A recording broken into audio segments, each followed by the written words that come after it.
I'm not, fuck you. Fuck that one. I'm about to master this shit. But he's fucking with the wrong one. I've been working on moderation, my destination no longer from the day. If I find myself of the thought, put my heart the fuck away. God forgive my sins, Lord knows I've been trying to find my way. Shit, we don't talk no more, and sometimes we less part away. Hope our stars align or an angel pass you signs that come my way.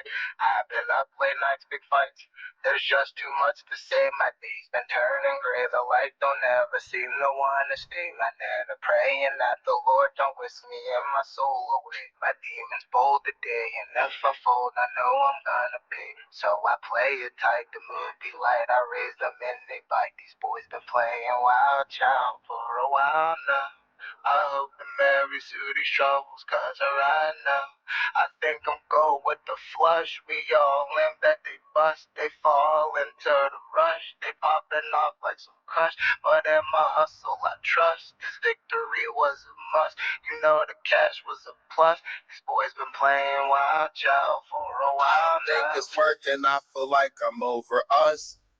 I dropped the bomb, my bitch is bringing over dust. And it's suicide today, I try to sober up. I lost the game of the inches. I'm in pain and I'm limping. My heart is sprained and it's twisted. Puffing haze and I'm sipping. I wish this rain would have missed me. I'm down the drain with the rents. It ain't been paid in a minute. I'm fucking raging. I'm Nicky Cage with his face and the switcher. Eviscerating these plates and these many raisins and slitting. Cops is hating. I get evasive when faced with a piglet. Stuck in the days how I'm living. Stuck in my ways, but I'm chilling. Them having gaze never shine. They raise in the faces of villains. Pray I make it, but Satan has many ways for his children. Keep away from the illness, but keep it safe, full of pills. And I'm getting faded, a penny wasted a day I could kill. I'm sick of waiting, it's getting late and it's breaking my will. Hey. I've been working on moderation, my destination no longer from the day. God forgive my sins, Lord knows I've been trying to find my way. Hope our stars align or an angel pass you signs that come my way. Stay my nana praying that the Lord don't whisk me and my soul away.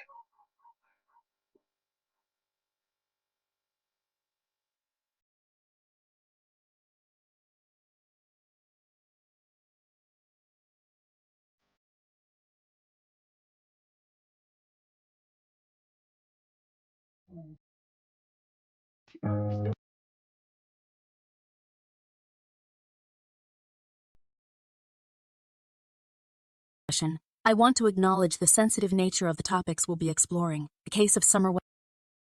Before we delve into today's discussion, I want to acknowledge the sensitive nature of the topics we'll be exploring. The case of Summer Wells and the discussions surrounding it involve real people in deeply emotional circumstances.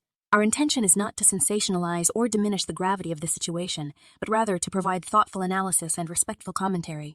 This content is intended for informational and discussion purposes only. We urge viewers to approach the subject with empathy, respect, and a deep sense of responsibility towards those involved and affected.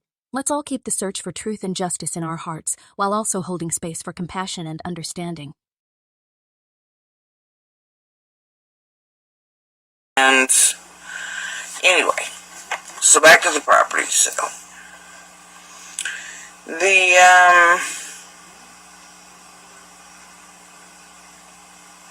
We found out that it was the little piece, that JD and the whole thing there with the Ben Hill Hell happened.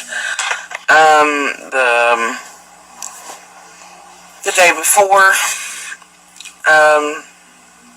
that particular piece, is at the very end in the ridge line, sort of it kind of goes between Candace's and the 125, sort of. It's attached to the 125. But when we found it for sale, what had happened was people started coming up and asking if the house and the main property in this area, they were like, and arguing. And at first we thought it was like thieves during the day and people doing like the metal stuff and, who knew what, right? Didn't take it seriously. They would ask, is, this one for sale? We're like, no. And, so then had people arguing with us. It wasn't but a couple days before the actual sale happened. And then, there was strange people sitting at the very bottom at the bottom of the driveway for this property. Across the road, there's a spot, like a parking spot. And, it's a great place to watch, this property we were on, and straight up our driveway plus Candace's, and just sit there. But I could see it from. So anyway, I took exception to that. There was all kinds of people sitting in there for like an hour or two, and as most of you know online, there was a DCS situation next door. And so, but it was so strange that, I think at that point I had messaged over and I was like, look, there are cars sitting here for hours, because I didn't know what they were doing. And, I don't know, always on this hyper alert, vigilant status, right?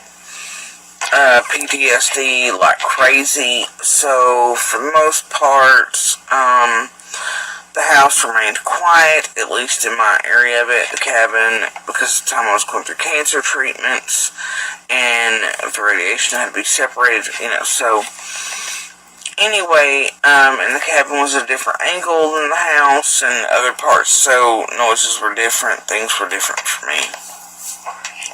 Anyway,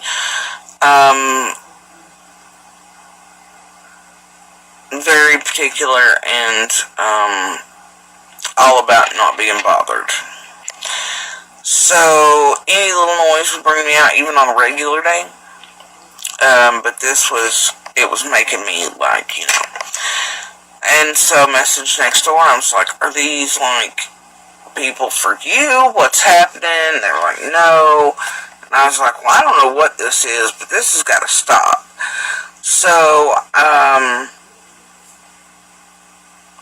I put tires in the way down there so people couldn't park there anymore not long before, and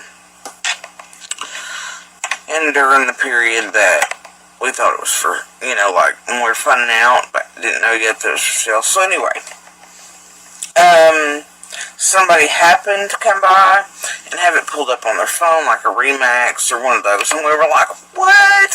And so we called the realty place, and we're like, and they had it wrongly listed as the actual address here, that, on Ben Hill. Not the piece and parcel that was for sale that's attached to it. So we called the realty office. We're like, what is happening? People are up here. You've got it wrongly listed all across the internet as. Hold on. And also looking at the Remax and, there are so many, especially out-of-state advertisements, because they're getting more money out of those in Hawkins right now, especially with people not even being able to view the properties in person. And, yeah, so what had been done, it was almost laughable.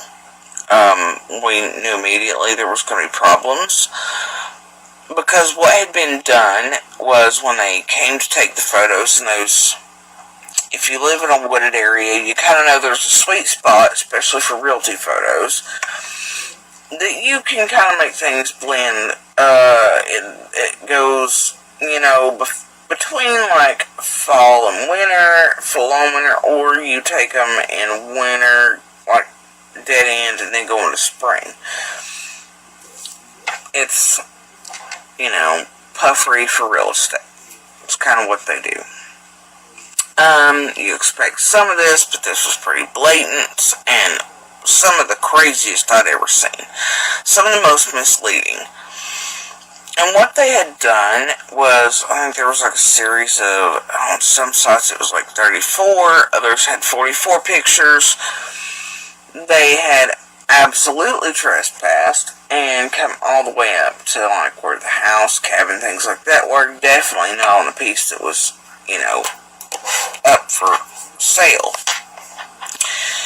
And had made it look like, to anybody that didn't know the area or couldn't come look in person, and I don't know, they'd advertised it as rolling hills, and it definitely is not.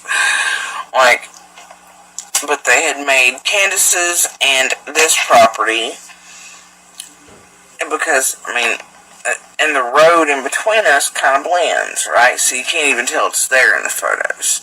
But they had made it look like it was one big continuous looking thing.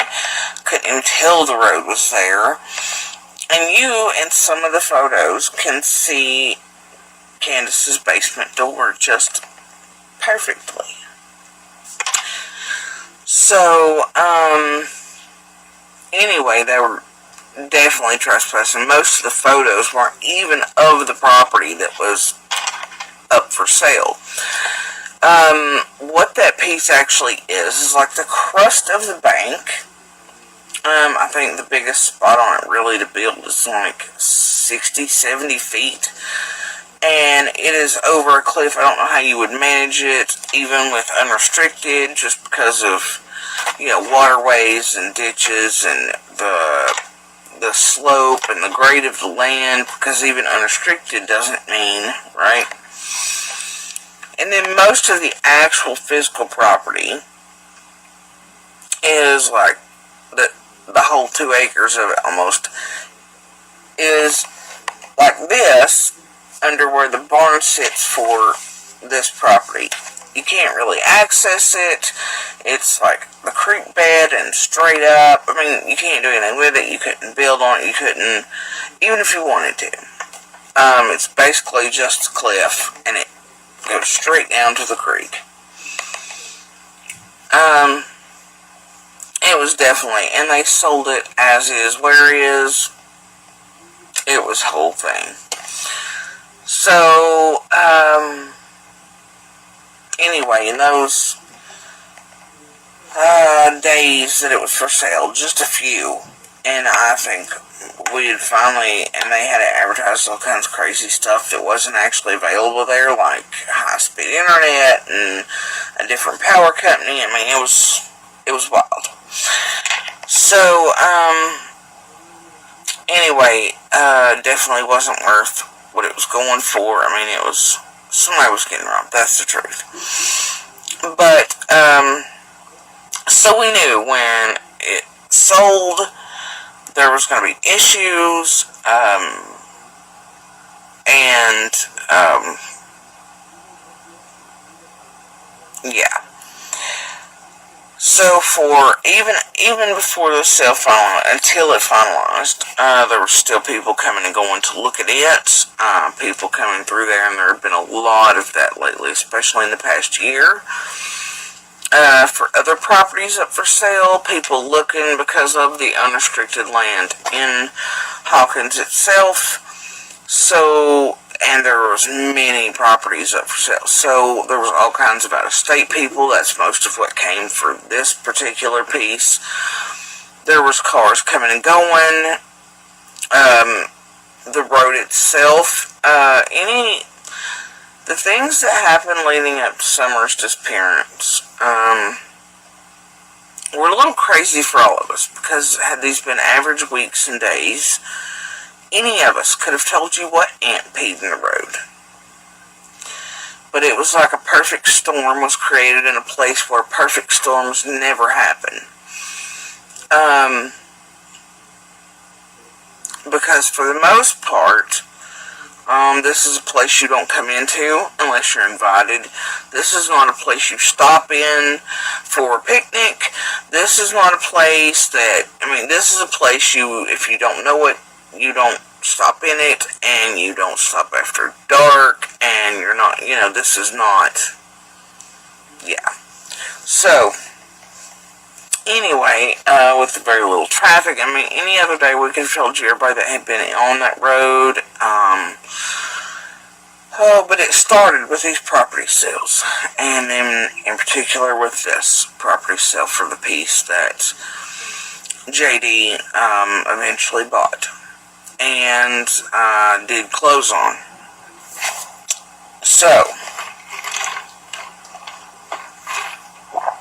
even up until the time that he came, there was still people coming to look, hoping, I guess, that it would not close. And, yeah. Most people that came to look at that piece, laughed like it's, So, during those, weeks, I was given the go-ahead by, property owners and,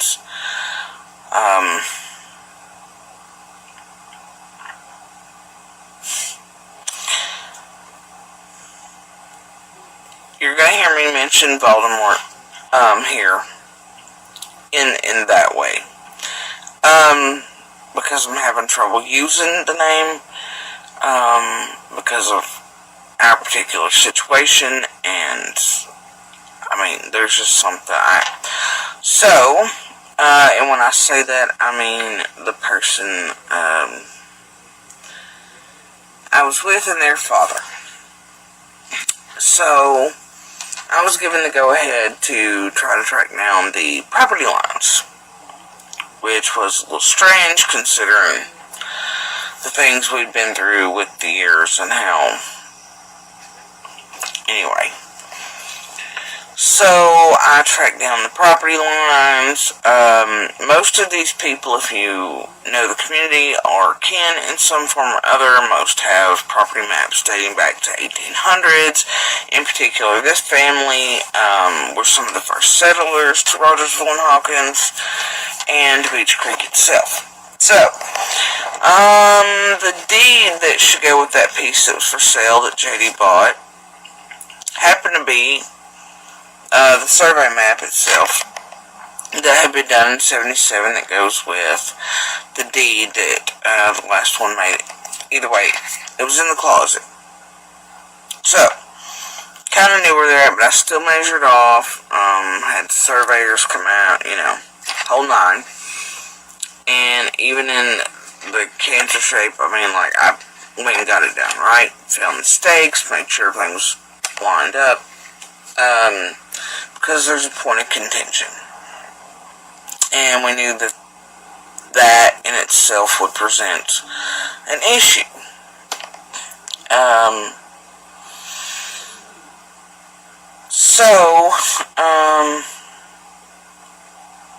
That whoever showed up, that would be a problem area for the family that owns that. I did my research, and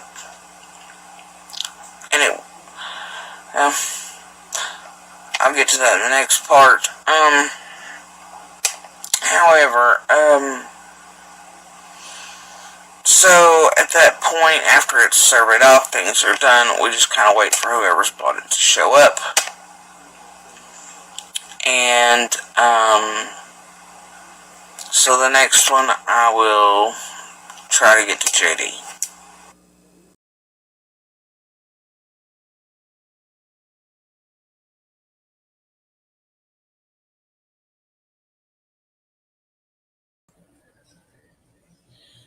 Hey everyone, I see there's a few of you in here. Could somebody let me know if you can hear me okay? Because nobody's chatting. I have a few things I want to address before we move on to this video I just showed. I think what I want to do is start with addressing this. Thank you, Andy. Thank you, Sage. Thank you, Darlene. Hello, everybody. So let's go to that stupid lawsuit. I'm not going to talk much about that today because I honestly don't know what's going on with it. I've not been served. Somebody come to my house one time to serve me. They stuck around my house for like 10 minutes, sitting in their car, sitting on my porch. Wouldn't give my son the papers. I was out to lunch with my husband at the time, and I don't know. I guess we'll see what happens. But I'm going to try really hard tonight, if you guys don't mind, not to speak about that, because just in case anything's in the works, I don't need any more trouble. Okay, now, Jodi Sue.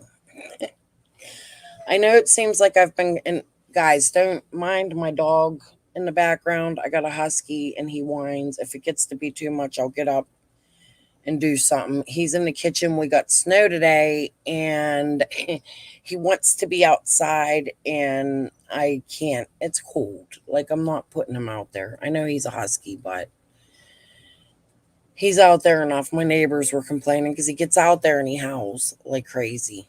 Okay, but anyways, hi Andy. If I didn't say hi, everything's good. Everything's good. So, Jodi Sue, I know it seems like I've been coming down really hard on her. There's a reason I did what I did. It isn't because I feel she's guilty of anything as far as Summer's concerned. Tonight, I'm not going to talk about the marathons and the scams and the things that have caused issues. I want to stick to what I came here for, which is this first set of videos. So, back in the day when I started on Jodi Sue, it was to go through her narrative and point things out and try to get answers from her. Well, all these years and we've not gotten answers, and I'm not even sure that Jodi Sue remembers some of the things that she said.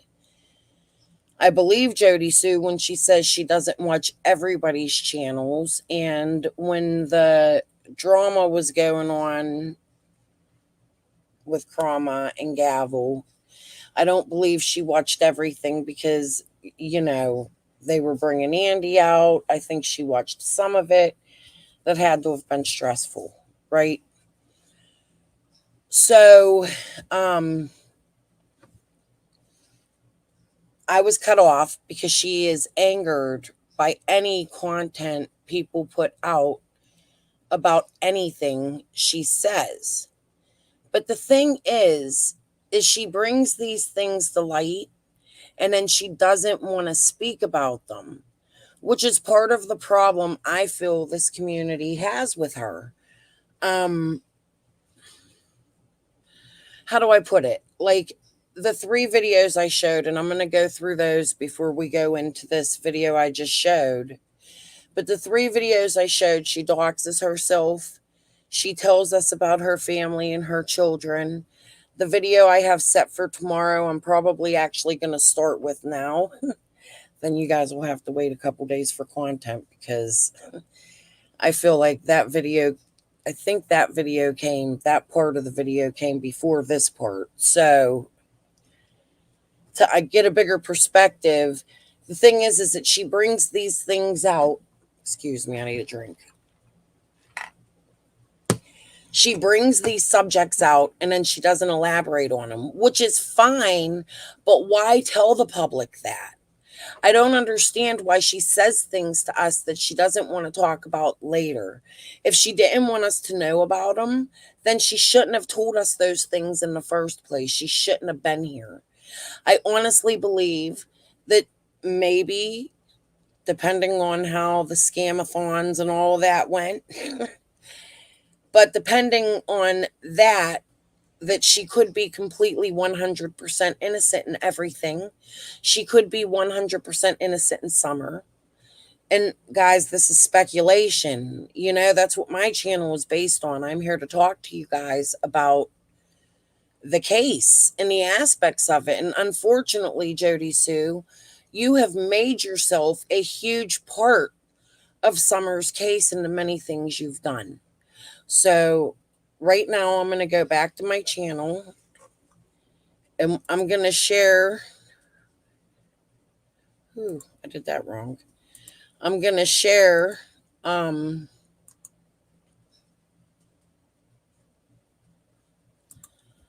these 3 videos I've made. Okay. I don't know if I'll stop after each video and talk or if we'll just watch them all the way through. Hey, I'm winging it here. Hold on. Anyway, we are, and by we, I mean myself and my children,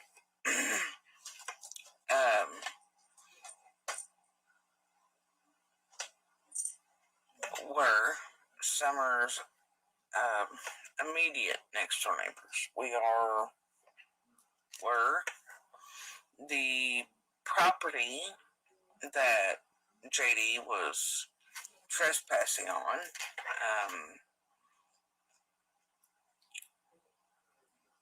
We are the ones that called the police that day. And we are the ones that heard the scream, right? And just so there's no confusion and nobody can say that we are making things up. Let me see, I don't know if that'll clear up, but let me see here if it will do it with. Anyway, oh, there it goes. There it goes. Yep, see, Pin Hill. There you go. Anyway, that's the ID. That was our address until just a couple of days ago. And we're pretty grateful that it no longer is. As some of you know, considering some of the awesome people in this group that have sent encouraging messages and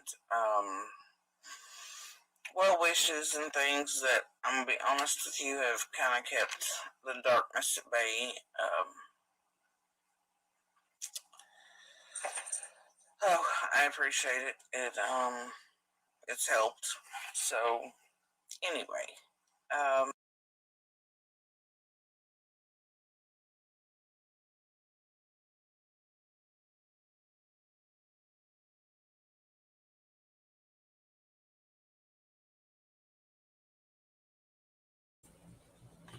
So, what I was trying, yes, Andy, we're going to get to all of that, I promise.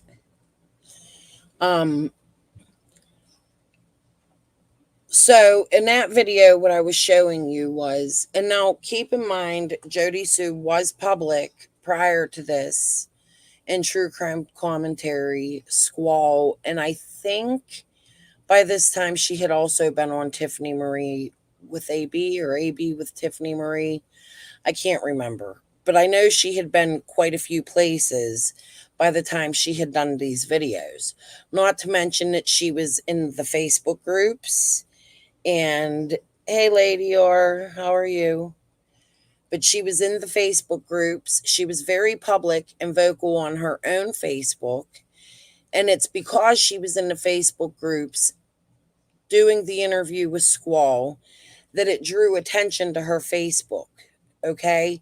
These are the things I am asking Jodi Sue to understand. I know it seems like I am attacking her. And listen, the bitch keeps calling me pee-pad. Okay, it's kind of funny, but I need that pee-pad to absorb all her verbiage, okay? Her regurgitation.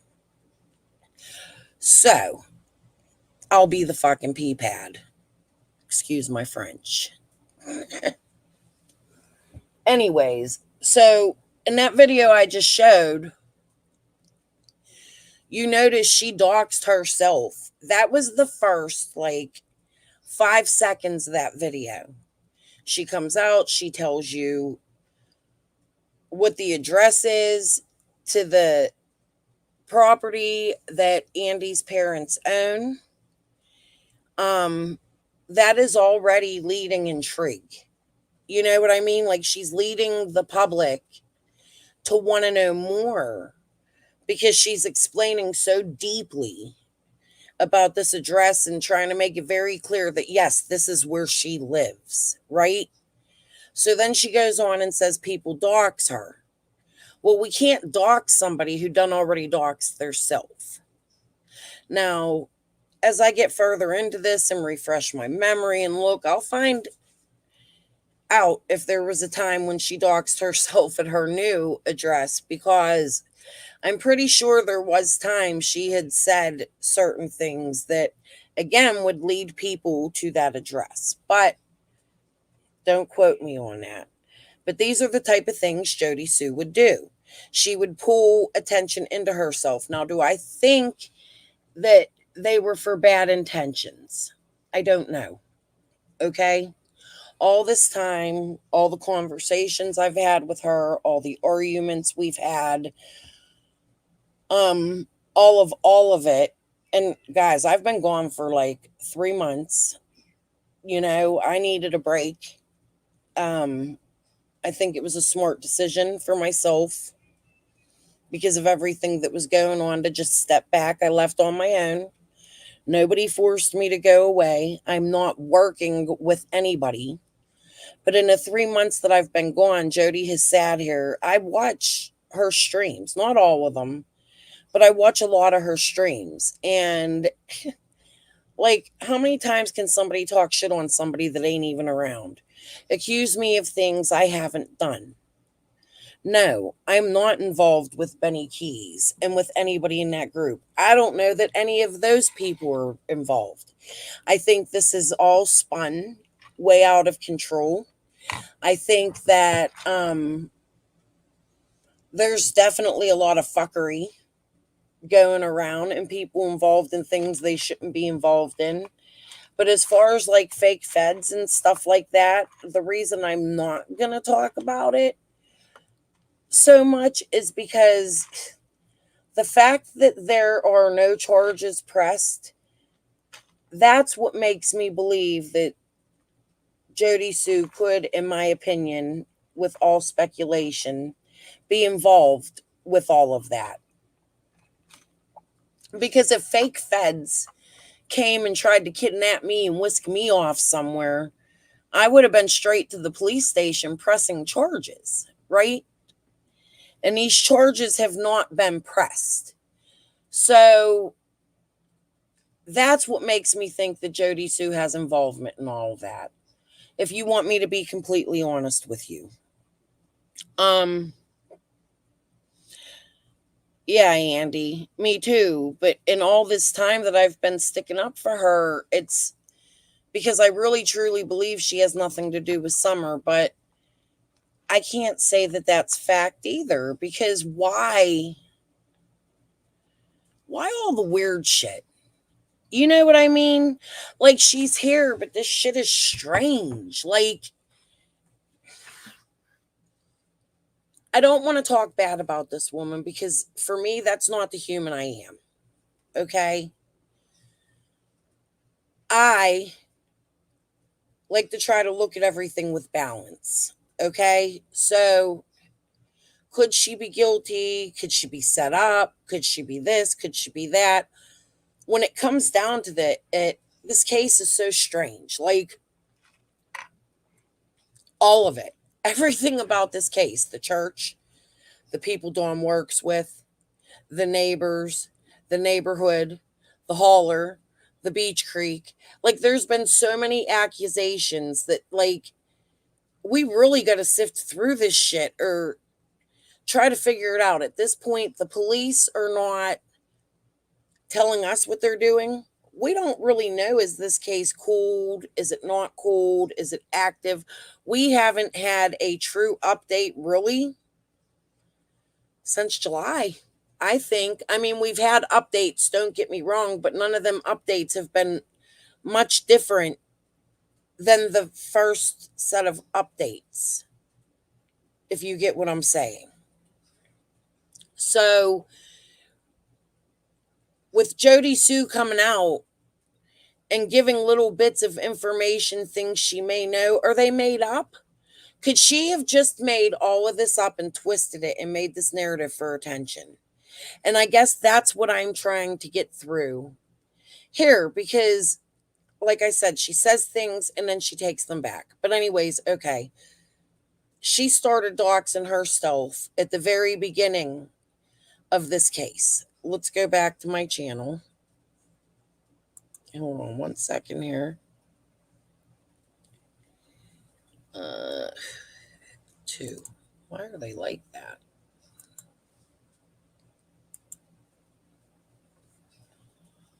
And why is... Oh, there's... The way Jodi Sue has navigated the conversation about her children on social media has had a significant impact on public perception. Initially bringing them into the spotlight herself, but then reacting strongly to subsequent discussions, creates a complex narrative. This oscillation between disclosure and defensiveness can lead to confusion and mixed messages for the public. It blurs the lines between personal and public matters, making it challenging for observers to understand the full context or to engage in informed discussion.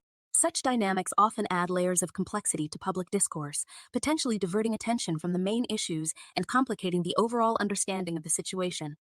Before I start, I would just like to say one of the comments I left weeks ago after Candace and them had done an interview, and the scream was mentioned.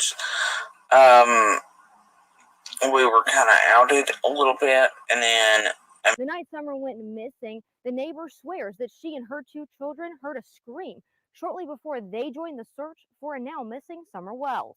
We were kind of hyper alert because of property things that had happened the day before. So we were listening for noise. Everything was kind of quiet. The sale brought a plethora of people to their door, confused about which piece of land was for sale, leading to a dispute of property lines. Just this kind of shrill, almost animalistic scream. Animalistic, but not an animal. Knew it was, wrong. It wasn't a dog. It wasn't an animal. That vigilance kicking into overdrive. You gave statements to the police, right? Oh, absolutely. Jodi Sue had been interviewed many times by investigators, bringing up the scream often. But the sheriff doesn't believe the scream is related to the disappearance of Summer Wells. She's been interviewed numerous times by not only my agency, but the TBI and FBI, and we don't find anything with that complaint or information related to this case. Immediately upon leaving a comment asking for my kids' privacy, people went and, within seconds, had shared pictures of them, even to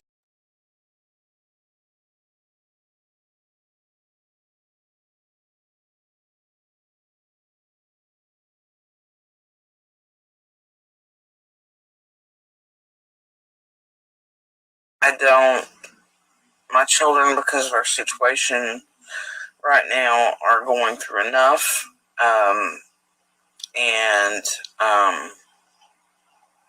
I'd rather, and even if we weren't, I would rather they not, that nobody share their information or images.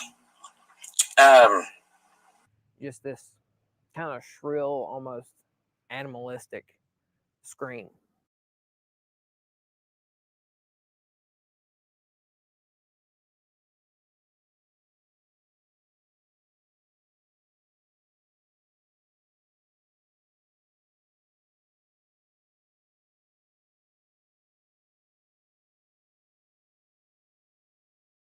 The way Jodi Sue has navigated the conversation about her children on social media has had a significant impact on public perception. Initially bringing them into the spotlight herself, but then reacting strongly to subsequent discussions, creates a complex narrative. This oscillation between disclosure and defensiveness can lead to confusion and mixed messages for the public. It blurs the lines between personal and public matters, making it challenging for observers to understand the full context or to engage in informed discussion. Such dynamics often add layers of complexity to public discourse, potentially diverting attention from the main issues and complicating the overall understanding of the situation.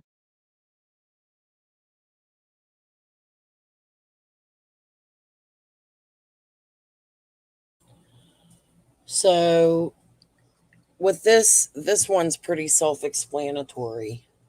Jodi Sue introduces us to her children. She goes to the news, public news, television news, not news on YouTube, and she mentions the property sales. Okay? She mentions the traffic from the property sales.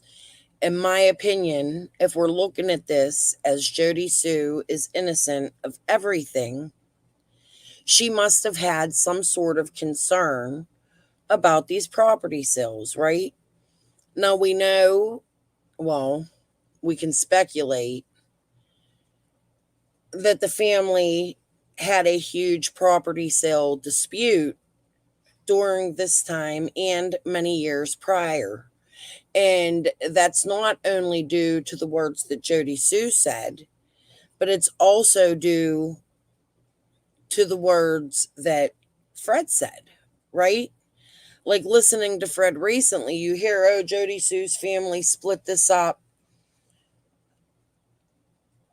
I did not in these videos put the videos Squall put up about Jodi Sue because I think they are very incriminating. Okay. There has to be a reason Jodi Sue wouldn't want to keep those public. Why she hides a lot of her content. Like she would put things out back then at the beginning of Jodi Sue's thing. She was smart, you know?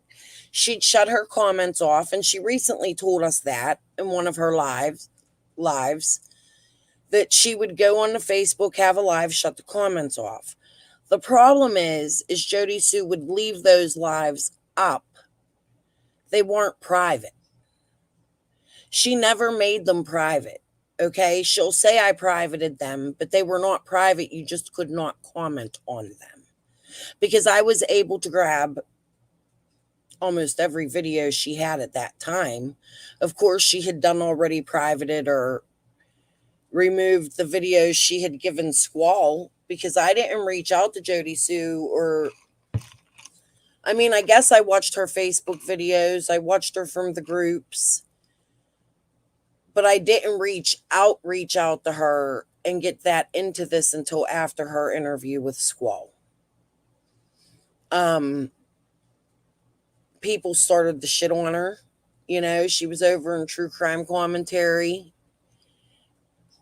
And when I made my channel, yeah, a lot of my videos were made by her, about her. She says she could show you my channel in full swing at any time. We've already been through this. She did that once.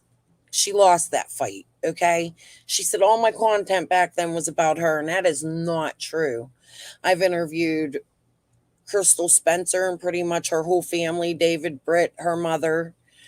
I have called out to the police stations, which now I realize maybe wasn't the best approach, but I was playing follow the leader, I think, like everybody else was doing that. So I don't know what in my head made me think it was okay to start harassing police. Not that I really harassed them. I went about it a different way, but you know, I've talked to the PI. I have them videos. People have seen them. Jodi Sue has not and will not be all of my content. Okay? She's a big portion of it. That's because she's made herself public. She's made herself a part of Summer's case. She overtook the narrative in situations like the video I just showed you. She talks about her children and how they're related to the people on the hill, and I'm going to show you all of that in a minute. She talks about their family and how Ben Hill's named after Andy's her children's father. She has her son go on the news. She'll, at the beginning of her showing herself here, it was, well, my kids, she tells us how her kids are a part of the Scream. You know, I am going to bet that even when Lawson said they found nothing with that Scream, that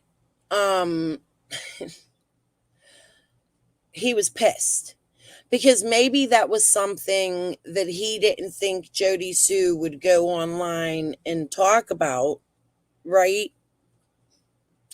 And she may have ruined a lead that they had had.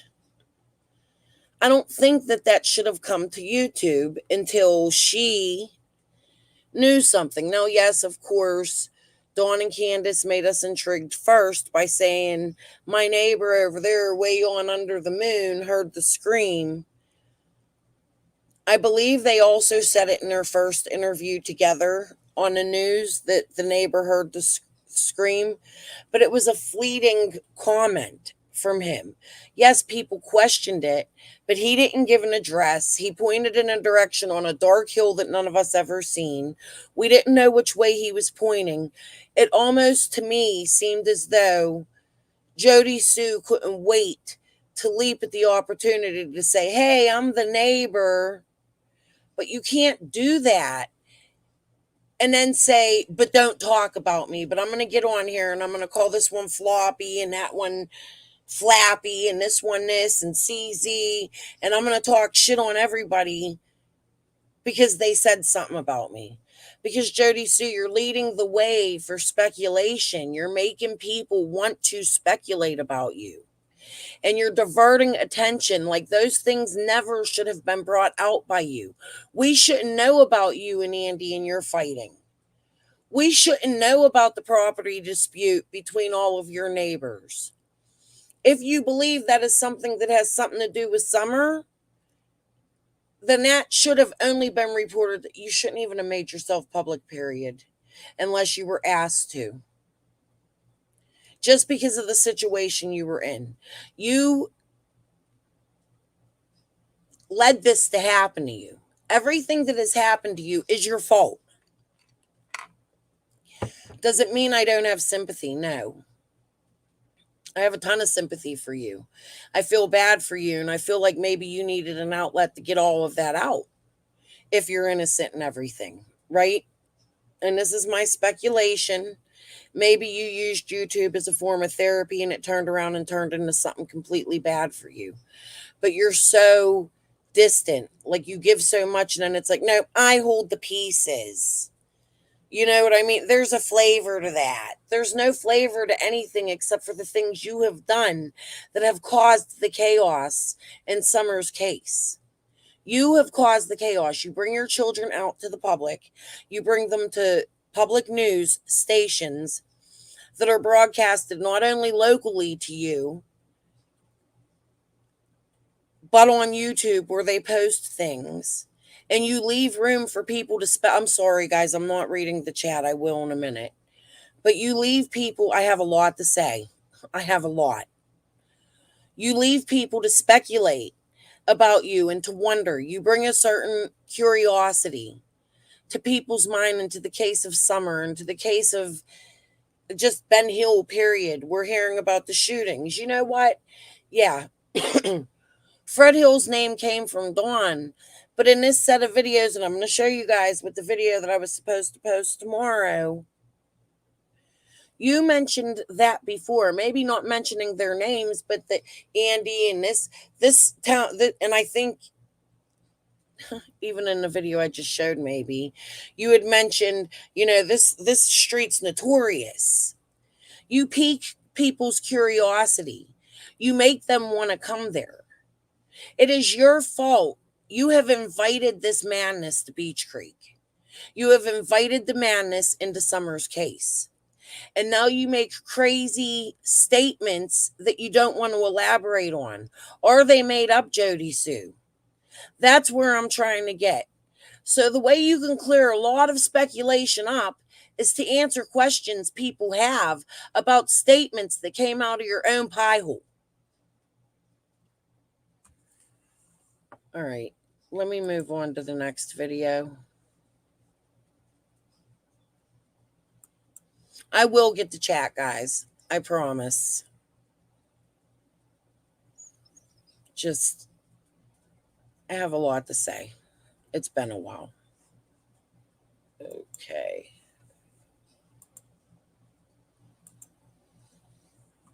Give me a minute. Bear with me. Now, this is the harshest video I've made out of this series. Okay.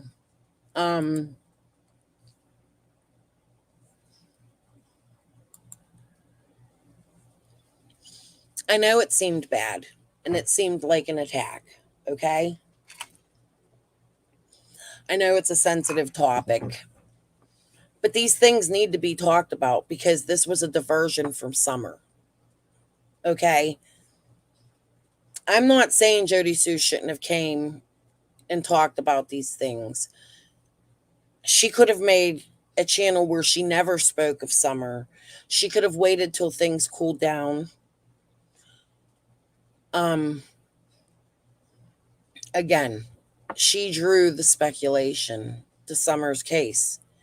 Jodi Sue has been the spectacle of the case. Even when Dawn and Candace disappear, guess who's still there? Just saying. Let's watch.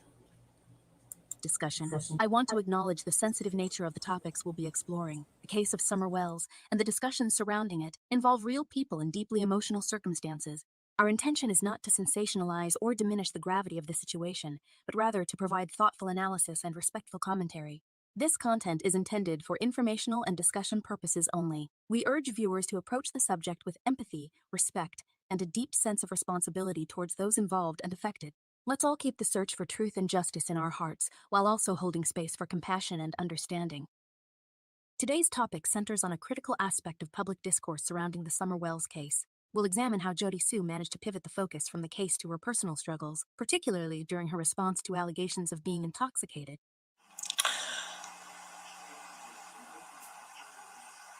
And also the other day when things were mentioned and I spoke up at all, people mentioned my speech and accused me of being intoxicated. JSB, facing public allegations of being drunk, chose to respond by revealing her battle with thyroid cancer, explaining the effects on her speech. While this was an important personal disclosure, it inadvertently shifted the narrative's focus. Instead of discussing Summer's case, the conversation turned to JSB's health issues. This shift in narrative highlights a phenomenon where the plight of the individual momentarily overshadows the broader, more pressing issue at hand. In this case, the disappearance of Summer Wells. That's not the case. I have cancers and I had, as you can see, a surgery to try to remove one of them that had metastasized.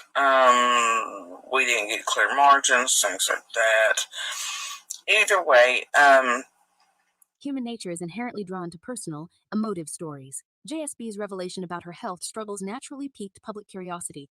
People are often more compelled by individual narratives of struggle and adversity than by the details of a case, especially when the case has been ongoing with little new information.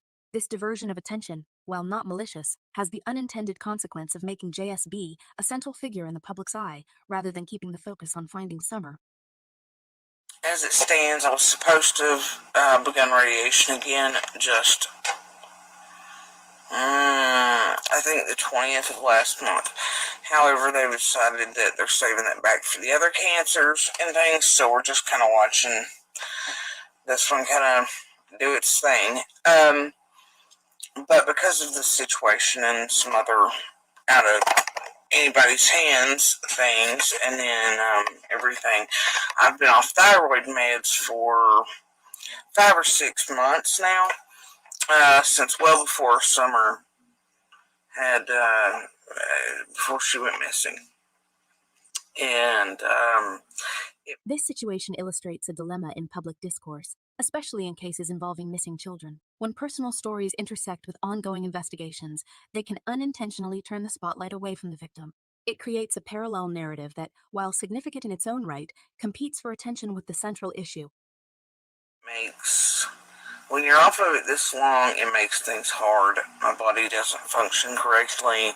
My hands kind of lock up joints, things like that. But it does affect my speech patterns. It makes my mouth heavy, along with where the nerves were cutting here. It hits those centers.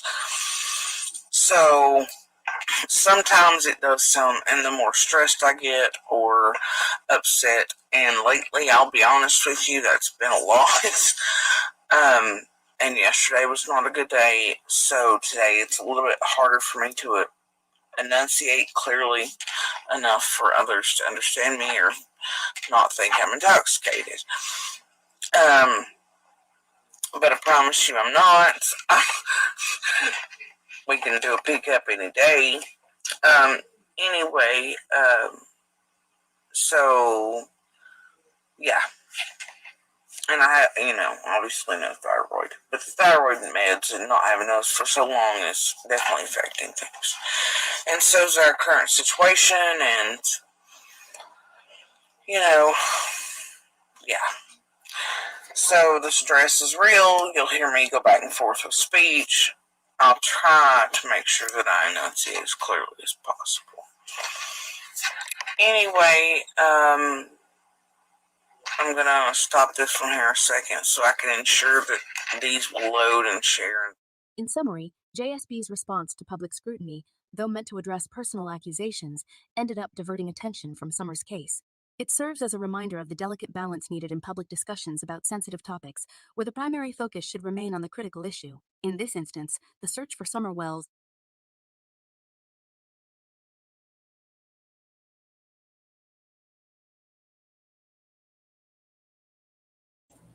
All right, guys. So, again, that's pretty self explanatory. I didn't mean no malicious intent by it. I'm hoping Jodi Sue sees that the more she brought her into Summer's case. Now, look, like, here's the thing. I do the same thing. I've lived a stressful life. You guys know I get on here. I bitch about things that go on in my life sometimes. But when I do that, I will let you know this is not a stream that I'm going to, this is like a fun stream or you get my point, right? I'm not going to get on here and give you a whole saga about a missing neighbor. And while I'm doing that, like she could have left that at, I'm not drunk, guys. Look, I have a scar. I've had cancer. I've had to have it removed. My voice might sound slurred. Here's the thing. She drugged that on. That little section, that's only, no, look. I've showed you 3 videos, and we're not even like 6 or 7 minutes into the original video. There's over 2.5 hours, almost 3 hours of this. She tells us the story. It's very deep and in depth. She wanted us to hear her side of the story. So there's no reason for her to get angry when we question it. Now, she takes it as if the fake Fed was real. Like I said a little earlier, I don't believe that it is. Only because if a fake Fed was bothering me, there would have been charges pressed, right?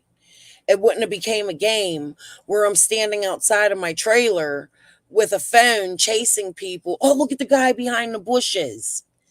Like, if you're scared of people, why are you out there doing that? There was a video, and I have it, but I have to find it. And I've wanted to look, I've mentioned this video to you guys way prior to this. Listen, I've deleted parts of my Dropbox twice over YouTube. I regret it both times, okay? I have 500 and some videos saved in my Canva just from Jodi Sue's Facebook, okay? To get through 500 and some videos would take me an astronomical amount of time to get through. If I ever come across it, I'll show it. But there was a video where she was telling her family, you could trust these people. I'm safe with them. They're going to keep me safe. Maybe not in those exact words, but there was definitely a video where she was like, okay, I'm going with them. It was right before she went to the hotel. Okay. Somebody had mentioned earlier they haven't seen Jodi Sue dressed up like this since. I've seen her dressed up a few times. I see a lot of either depression or stress, in my opinion, in Jodi Sue these days. Okay. Um, she doesn't look great to me. Yeah, I'm part of that, and I'm being a part of that now, and I know that. But like sometimes I feel people need a reality slap. I know I've needed one. I've had a couple on here, you know. Oh, Sage, good. Maybe you can give me the date for it or something. That would help. Okay, so I have to hold on because there's another video. I gotta upload it. Yeah, this is my video I was making for tomorrow. It's pretty much finished, so I'm just gonna let it play. I have to run to the bathroom while it plays. My daughter-in-law is in. Wait, let me pause this. My daughter-in-law is modding. Everybody say hello to Angela. She doesn't really know how to chat and do all that. I'm just teaching her. So, she already timed somebody out. I seen you guys seen it. She did a great job. So everybody clap. Yay. Okay, let me play this video. Thank you, Angie. I'm going to try to start. Excuse me. I'm going to try to start several weeks prior to summer vanishing. On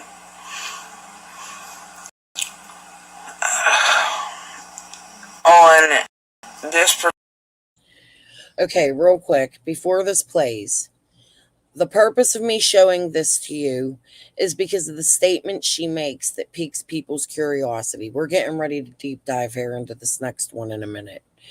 But it's the statement she made that piqued people's curiosities that I'm pointing out here. We've all heard the verbiage out of her mouth, and we've all talked about a lot of stuff in these videos. We're getting there, but I want to talk about some of the things that have been less talked about or not talked about at all. All right. Particular property we were on for years.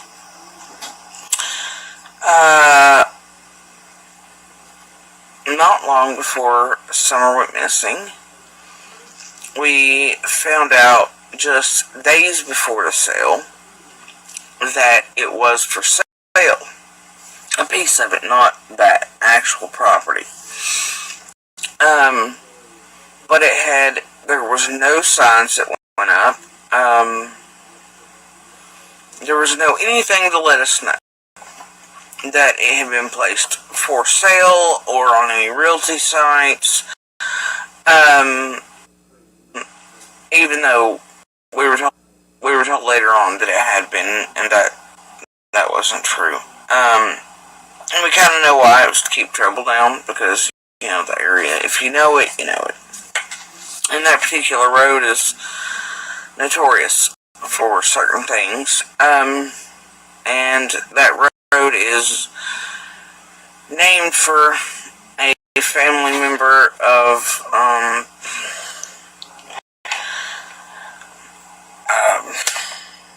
my children's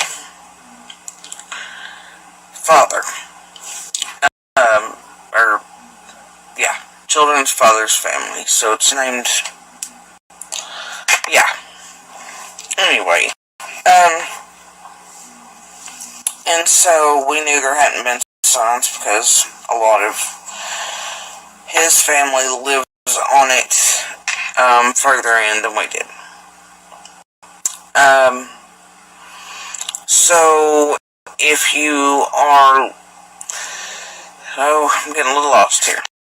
Sorry, a little scattered. Everything for me is kind of a spider web. So if you are looking at Candace's property, our driveways are across the road from each other. And a little corner, like hers is here and ours is here, we can see each other. And ours was worse than Candace has ever thought about, steeper, longer.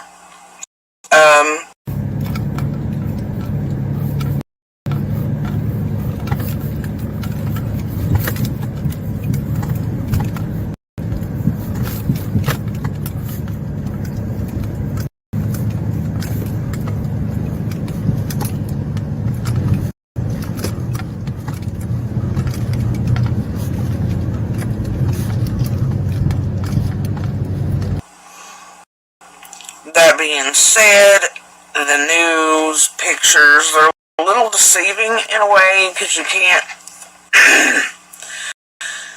really, the perspective's not, living there is different. We're not as remote from one another as it makes it look, but yeah, we kind of are, and it's not going to make sense unless you live in the community, And I mean, I have videos, pictures that could show you. But, anyway, contrary to popular belief, Candace and I at least, we can hear and see one another.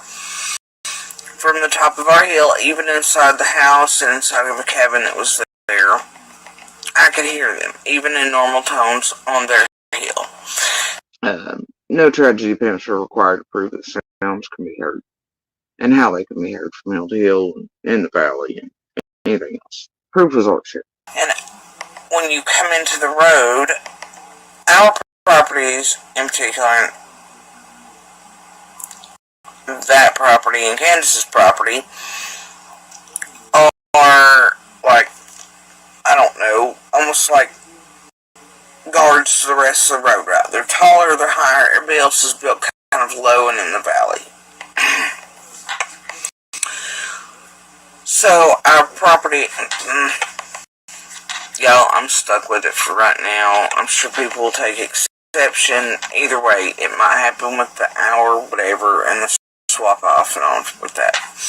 It's only been days. For us that we were there, so it's hard. Anyway, we can hear one another, we can hear the children playing in the fall on foliage. I mean, even when foliage is up, I can see some of hers, she can see some of mine. Winter, fall, we can see each other perfectly. Like, no tragedy events are required to prove that sounds can be heard, and how they can be heard from hill to hill, and in the valley, and anything else. Proof is art share. But, other neighbors can't really see us. I can see down to others that I'm going to leave nameless, things like that. But, and I can hear them as well. The property, and like I said, it's hard for me because I know I'm speaking present, but it's like I said, it's been a whirlwind lately. So, the property we were on until a few days ago, it picks up sound a little differently than, just about everybody else in there. The way the hollow is shaped, the way the property is shaped, I can hear most of the hollow, and I can also hear the main road all the way out to a giant farm that's kind of near another point of interest, and the sounds are like it's right in your face in the yard at the top of the hill. Depends on. No tragedy events are required to prove that sounds can be heard, and how they can be heard from hill to hill, and in the valley, and anything else. Proof is art share.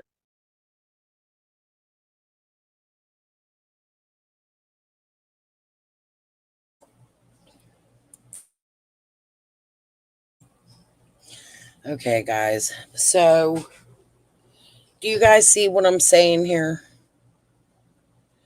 This is, and yeah, we're going to get to the property stuff, baby diamond. We're going to start digging into all of that right now. This is I guess, going to be a longer stream. I'm already an hour in. Try to stay at 2 hours. It doesn't always quite work that way. The next video clip is only 15 minutes long. You guys, it was, if you were here at the beginning of the live, it's in there. My notes are very sloppy because I wasn't going to go live with this tonight, but I don't know. I wanted to, I guess. It's done. So I guess what I'm going to do is, okay, let's take my screen share off. Just bear with me 1 second.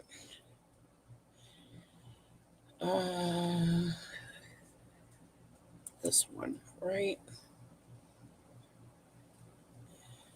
Yeah. So I used the same copyright. I was going to change that. The video wasn't all the way done. But, okay, we're going to go through this and I'm going to pause it. And there's some things I'd like to talk about. Now, the things I had posted in my, hey, Birdie, the things I had posted in my community post that I wanted to get, and I have some of it. Like I said, I just got to dig. Or the pictures from Zillow. I'd like to at one point, and I really don't have to do this if Jodi Sue goes live. I don't know if she did and if she'll respond to any of these. I'm hoping that she will. I'm sure she won't. Probably. Who knows? But I wanted to get the Zillow pics, but some questions right off the bat that I had for her, because I'm going to watch a little far in while we go into this, is I would like to know exactly what date did that piece of land go on sale. Okay. What day did Dobbs sign off on the land? The reason I ask is because I am very, I'll just get some commentary out, I guess. I'm very confused about the time span. So to me, the pictures on Zillow, they look like they're in the fall. Okay.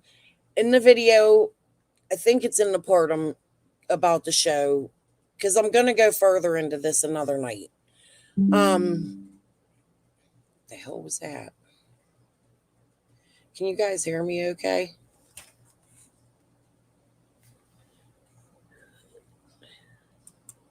Yeah, I guess they can. I don't know what that sound was. Can you guys hear me?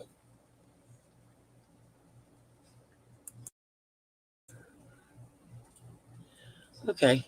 You should, yeah, okay. Sorry, my computer did something weird. Okay, anyway, so the things I would like for her to answer is, she had made statements about there were like people parked down there for a couple of hours, but it wasn't nothing but a couple days before.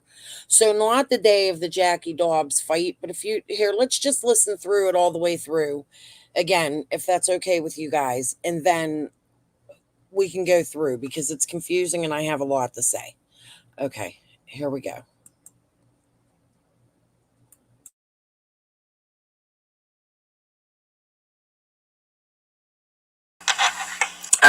And anyway, so back to the property sale.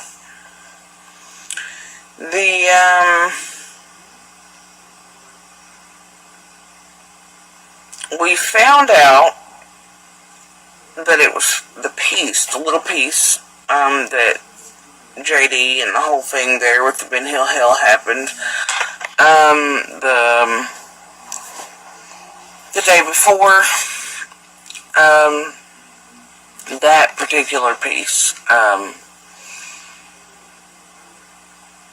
is at the very end in the ridge line, sort of.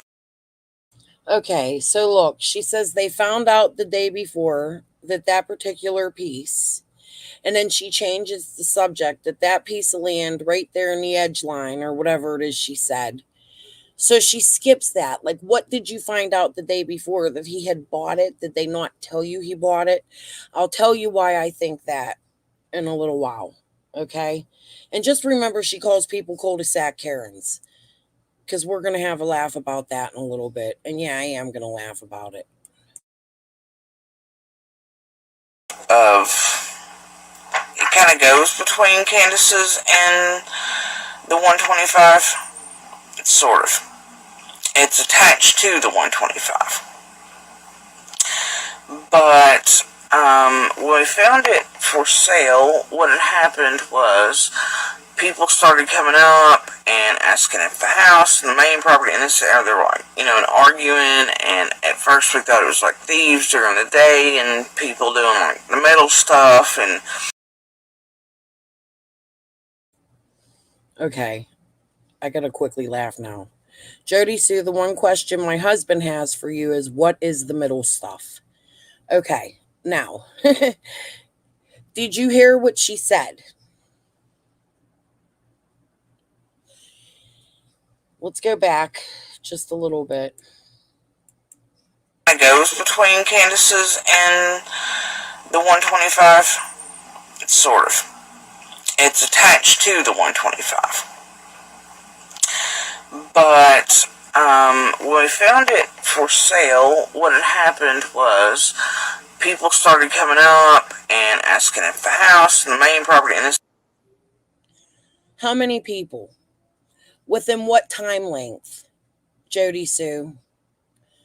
Because you had just found out the day before, and then you had just found out a couple days previous, and then you had just found out a couple weeks. But your videos, I believe, that Squall put out go all the way back to March and April, right? So that means you knew that land was for sale. You also, man, I could go on and on. Let's listen. They were like, and arguing. And at first we thought it was like thieves during the day and people. So there's cars parked at the bottom of, let me go back because I think this is the piece. Sorry, I'm going to be a little repetitious here. But when we found it for sale, what had happened was people started coming up and asking if the house and the main property and this, they were like, and arguing. And at first we thought it was like thieves during the day and people doing like the metal stuff and, who knew what, right? Didn't take it seriously. They would ask, is, this one for sale? We're like, no. So in the video I'm making now, I'm not even going to post it because we're talking about this tonight. But in the video I had started making, hold on, one more time. Make sure I get this right. When we found it for sale, what had happened was people started coming up and asking if the house and the main property and this, they were like, and arguing. And at first we thought it was like thieves during the day and people doing like the metal stuff. So, okay, why are people arguing over Dobbs land? Like, people are down there fighting because they all want this cliff, this little quarter of a cliff. I'm not quite understanding what's going on here because I live in the city and I can tell you right now, a house down the street just sold after like 6 years. And not that many people came to see it. Yeah, they had open houses where people would come see it. I don't know. Is it different in the country? Like, I don't quite understand. They're acting like it's the paparazzi that was there and this is Britney Spears' land. The way she speaks about this land, there is no way, in my opinion, that there could be like all these people coming and fighting over land. So, Jodi Sue, what car was down there? What did it look like? Who was fighting with the people down there at the bottom of the hill? Do you know the answers to that? Let's continue to listen.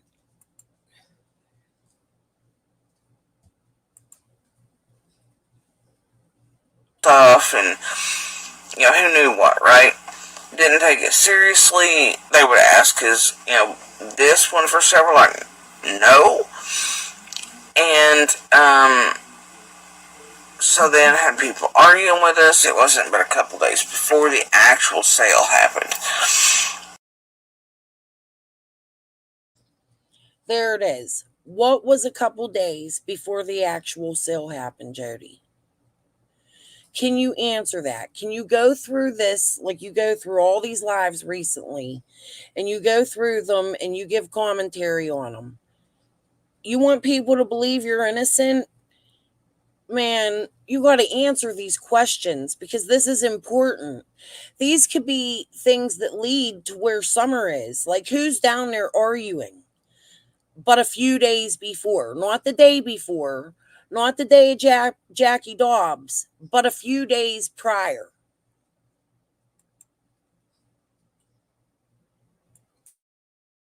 And then, there was strange people sitting at the very bottom and at the bottom of the driveway for this property. Across the road, there's a spot, like a parking spot. And, it's a great place to watch, this property we were on, and straight up our driveway plus Candace's. And just... Now, there was a lot of discrepancies about this. When these videos were first played, there was a lot of discrepancies about her saying that. You could see straight up the Candace's. Okay. So there's cars parked down there for hours at a time. You could see straight up the Candace's. Let's say that we forget all them arguments that you had with these people and we go back in time. Okay. And we're sitting here and we're asking questions because of all the things we know now, right? Who are these people at the bottom of the hill? Who are they arguing? Why would they worry about seeing up the Candace's? Do you think that these people were watching Candace's? What kind of car was it that was sitting there? I don't know, guys. These are things to me that I feel like we didn't go enough on. These are strange, and I know, and in this segment, you're going to hear her go just perfectly. And that was always something that threw me off about Jodi Sue, the way she said that. I don't know, intuition, something about that statement always stood out to me, and it's just a couple little words, you know? But now that I look back at it, maybe she's just like, she been down there, like, you trolling Candace from down at the bottom of the hill? I'm just still to this day, 2.5 years later, so damned confused about a ton of the things that she said back then that we've never gotten a chance to question her about. You know why? Because everybody attacked her. Because, Jodi Sue, you did this to yourself. You did this. You bring shit like this out, and it's so much of it that it causes people to want to know more and speculate. It causes the drama. You are the center focus of the drama in Summer's case. You're the beginning of it. Sit there, but I could see it from. So anyway, I took exception to that. There was all kinds of people sitting in there for like an hour or two, and as most of you know online, there was a DCS situation next door.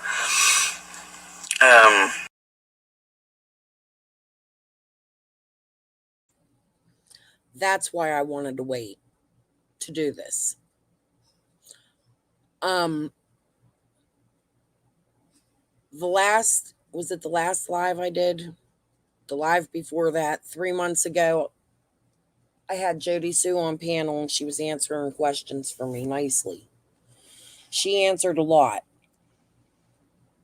But her stories have changed. And I haven't gotten to the part, I'm getting there close on this video. I'm trying not to go into the search because it's been covered over and over, going over maps, going over land. I'm trying to catch the little words, the little things she said that could be something that we never really paid attention to.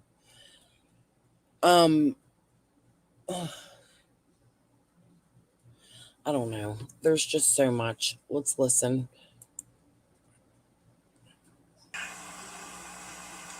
And so, but it was so strange that, I think at that point I had messaged over and I was like, look, there are cars sitting here for hours because I didn't know what they were doing. And I don't know, always on this hyper alert, vigilant status, right? PTSD like crazy. So for the most part, the house remained quiet, at least in my area of it, the cabin, because at the time I was going through cancer treatments, and the radiation had to be separated, so anyway, and the cabin was a different angle than the house and other parts, so noises were different, things were different for me. Anyway,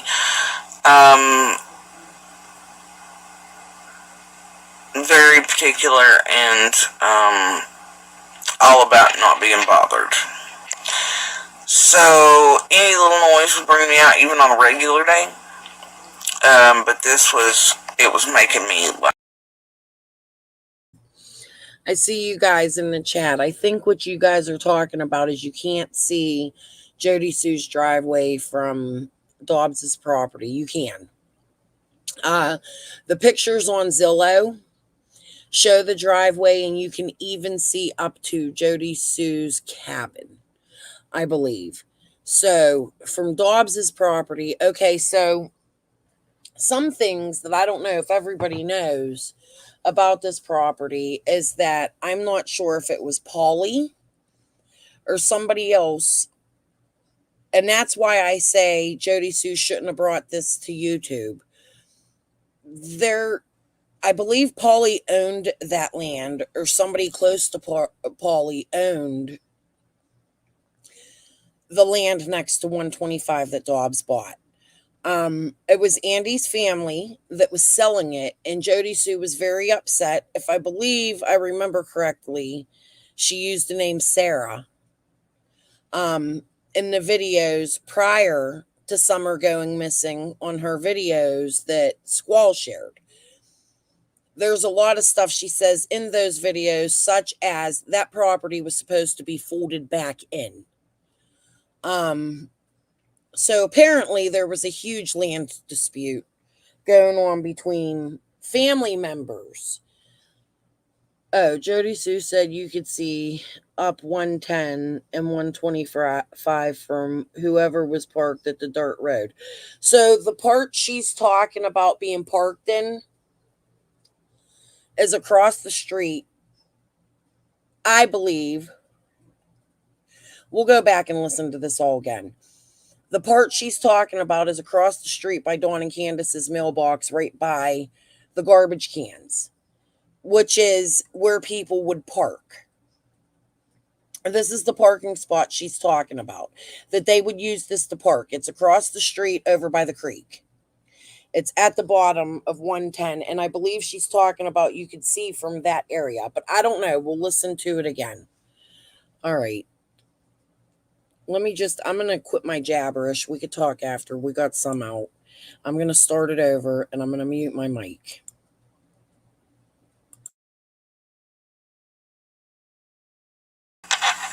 And anyway, so back to the property sale.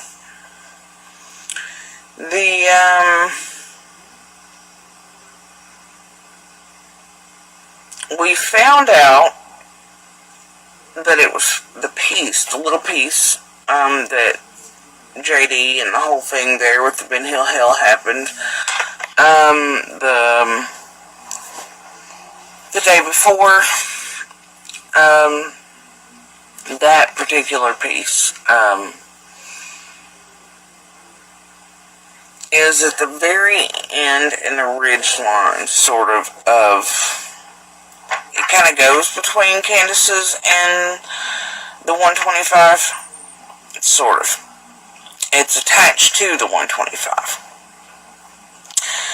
But when we found it for sale, what had happened was people started coming up and asking if the house and the main property and this area, they were like, and arguing, and at first we thought it was like thieves during the day and people doing like the metal stuff, and who knew what, right? Didn't take it seriously. They would ask, is this one for sale? We're like, no. And So then I had people arguing with us. It wasn't but a couple days before the actual sale happened. And then, there was strange people sitting at the very bottom at the bottom of the driveway for this property. Across the road, there's a spot, like a parking spot. And, it's a great place to watch, this property we were on, and straight up our driveway plus Candace's. Did you guys hear it? She's talking about the spot across the street by the garbage cans. She's saying you could see up her driveway and at Candace's. And if you're sitting in that spot, I believe you probably could see up both. I don't think she was doing property lines at all. I think she was removing trail cams. That's a possibility. What about the other? Okay, let me press play. And just sit there. But I could see it from. So anyway, I took exception to that. There was all kinds of people sitting in there for like an hour or two, and as most of you know online, there was a DCS situation next door. And so she's saying while these people were sitting there for an hour or two, in the spot across from her driveway, where you could see up her driveway and Candace's, there was a DCS situation next door, and this was a couple days before. Wasn't but a couple days before.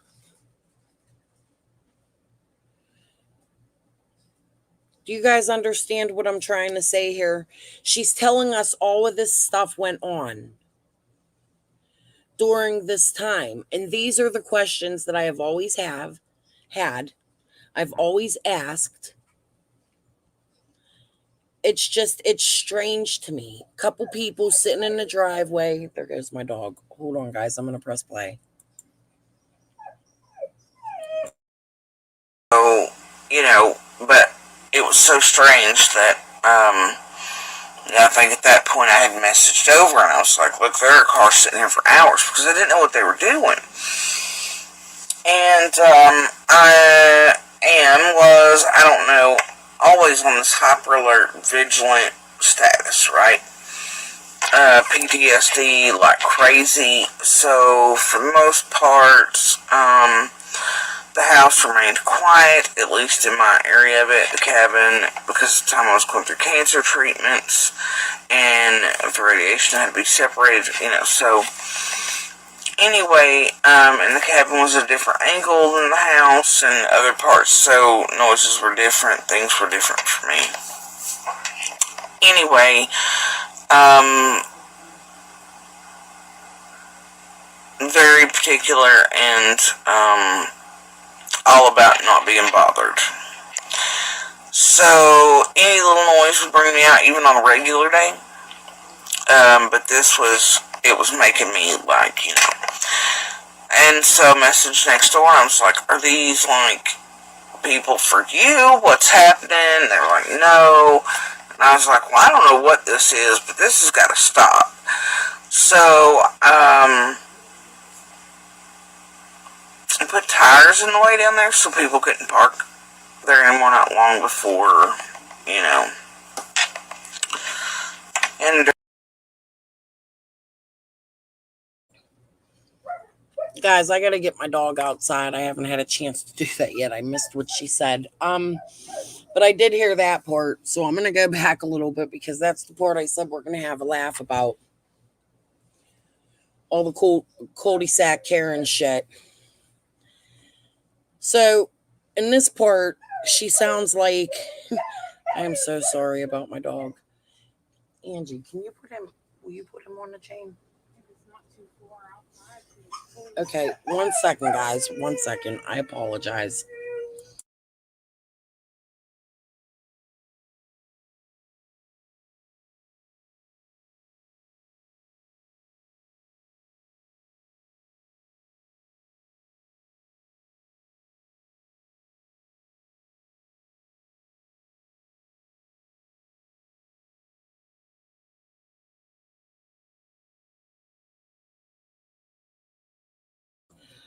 Okay, my mod's putting a dog out. Sorry. He wants out in the snow. It's ridiculous. That's what he's crying about. He wants to go play in the yucky slush we have outside. Okay, yeah, intermission. Sorry. All right, let's go back just a little bit because I want to point this out. And was, I don't know, always on this hyper alert, vigilant status, right? PTSD like crazy. So for the most part, the house remained quiet, at least in my area of it, the cabin, because at the time I was going through cancer treatments, and the radiation had to be separated, so anyway, and the cabin was a different angle than the house and other parts, so noises were different, things were different for me. Anyway, very particular and all about not being bothered. So, tell me that ain't a Karen statement if I ain't never heard one in my life. That's just one. It goes on. So any little noise would bring me out even on a regular day. But this was it. Because as we know from every neighbor, that she harassed the neighbors about everything. She is the neighborhood Cody Sack Karen. The holler Karen. Okay? It was making me and so message next door, I was like, are these people for you? What's happening? They're like, no. And I was like, well, I don't know what this is, but this has got to stop. So a couple days prior to this, she's messaging Candace, okay? Asking Candace, are these people at the bottom of the driveway for you? They're down there arguing. This has got to stop. So what was going on that had to stop just a couple days before Summer went missing? We're going prior to Dobbs, okay? Because she said this is not the same day as Dobbs. This is a couple days before. The things people have missed, I don't know. So, I put tires in the way down there so people couldn't park there anymore not long before, So this piece of land is for sale, and Karen, cul-de-sac Karen, goes down and puts tires so people can't come look at the property. She didn't want people to see this property at all. She was doing everything in her power, including calling the real estate companies, arguing with them, going on Facebook and complaining about it. Do I think this has anything to do with Summer? No. But if there was another car down there or something else going on with this property or people coming to look at it, what was that? Because that very well could have something to do with Summer going missing or somebody down there watching Summer on her swing, right? You're bringing more suspects into the fold. Who are these people, Jodi Sue? What was the argument about?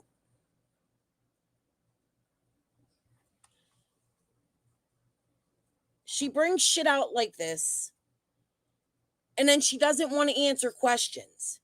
She wants to tell us what she wants to tell us, but she doesn't want to elaborate it. Instead, she wants to cause a bunch of confusion and make people forget what the hell she said. That's my opinion. That's what pisses me off about her. Those are things that make you look guilty, Jodi. And during the period that we thought it was for, when we were finding out, but didn't know yet that it was for sale. So anyway, somebody happened to come by and have it pulled up on their phone like a Remax or one of those, and we were like, what? And so we called the realty place, and we're like, and they had it wrongly listed as the actual address here, that, on Ben Hill. Not the piece and parcel that was for sale is attached to it. So we called the realty office. We're like, So, a question I have, Jodi Sue. The fact that you're talking so much about the whole history of this piece of land, could this be an indication that you yourself was trying to say somebody from down there? Yes, and she put tires there so nobody could park there, because she didn't want people coming up. It, to me, it seems as though she was down there arguing with every single person that came to look at the land. That's why she was hyper vigilant. She didn't want people parking to go look at the land. And somebody had happened to park a few days prior to Summer going missing, and there was an argument. Why in tarnation would somebody be at the bottom of this hill arguing about a cliff? These statements make no sense. You can't say shit and then backtrack it and then say, no, that's enough. I'm not going to tell you anymore. And then expect people not to attack you. This is why people attack you, Jodi Sue. you know, what is happening? People are up here. You've got it wrongly listed all across the internet as. Hold on. And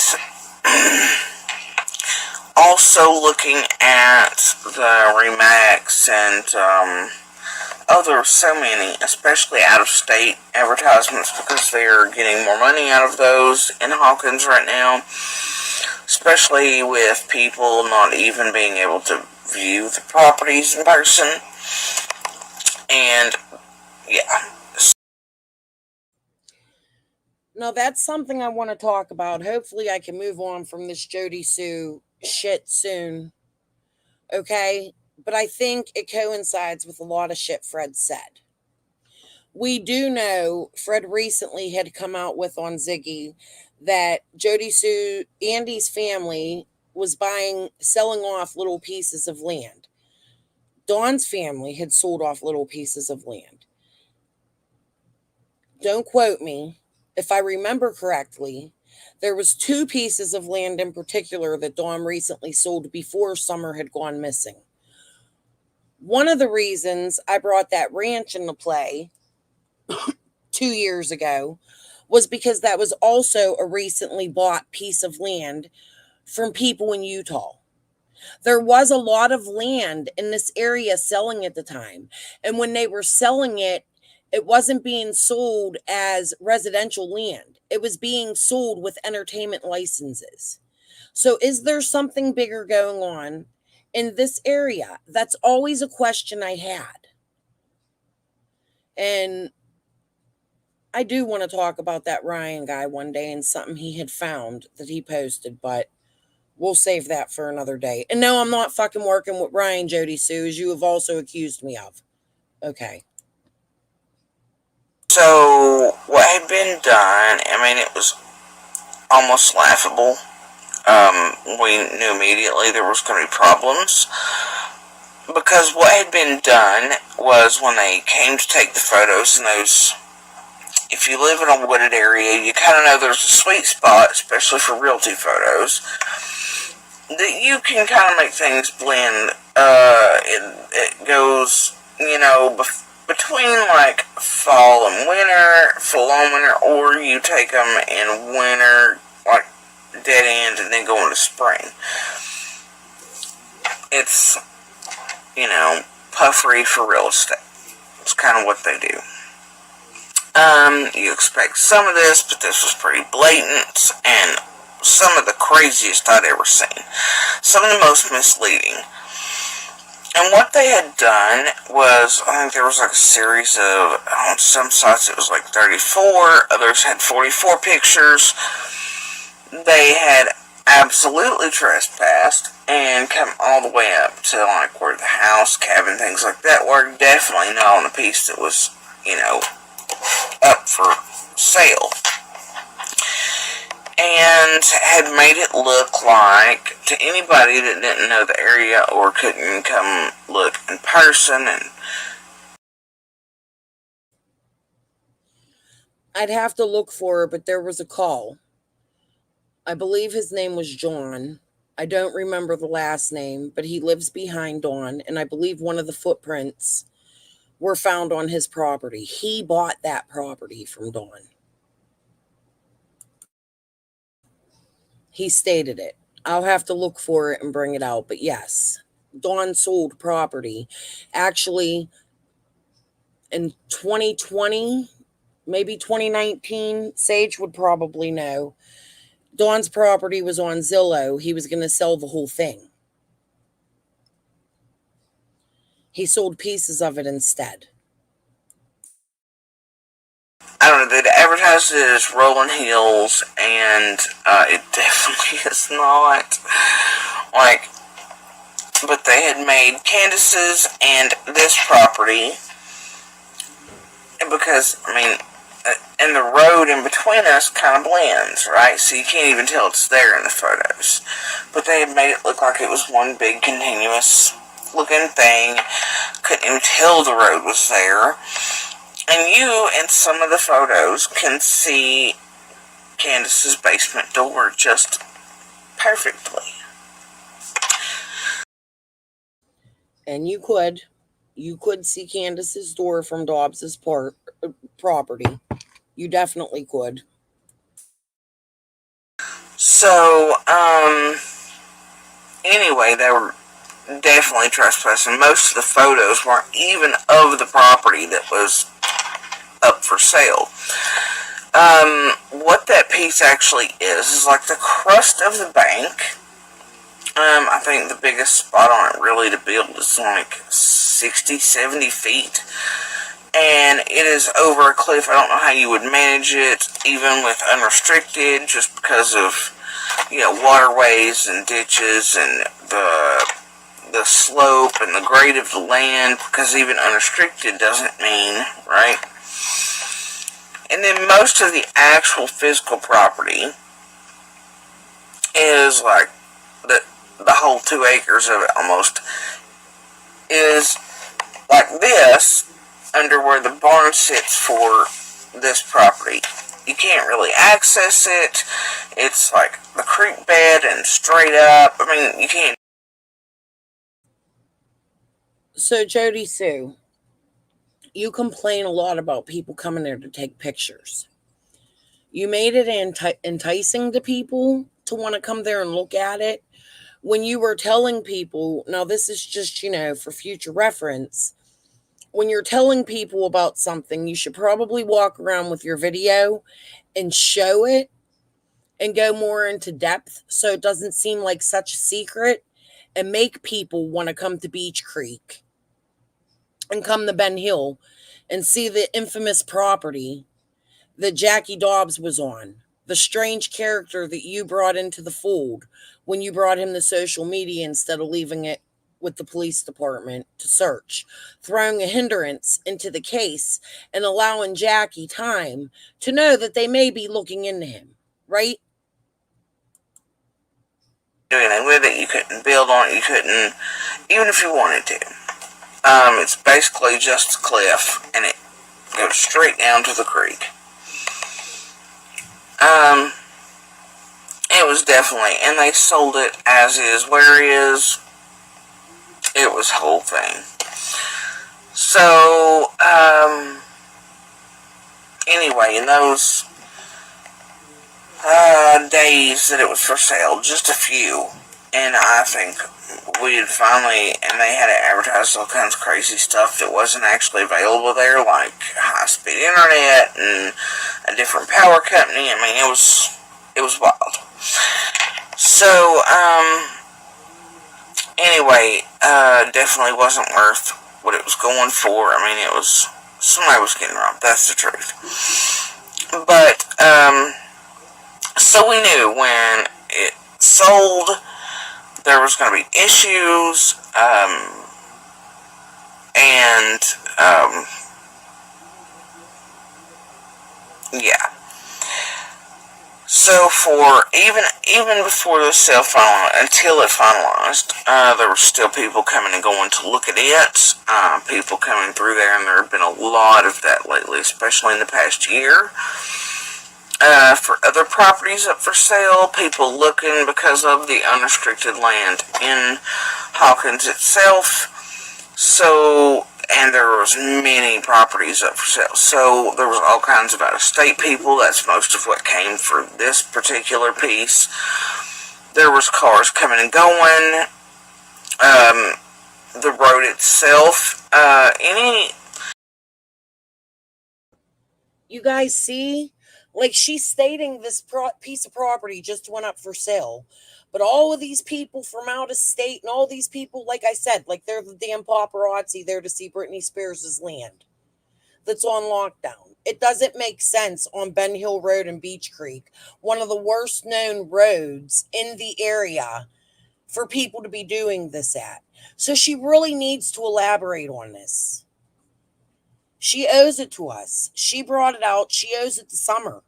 It could be, all of this could be very important to Summer's case.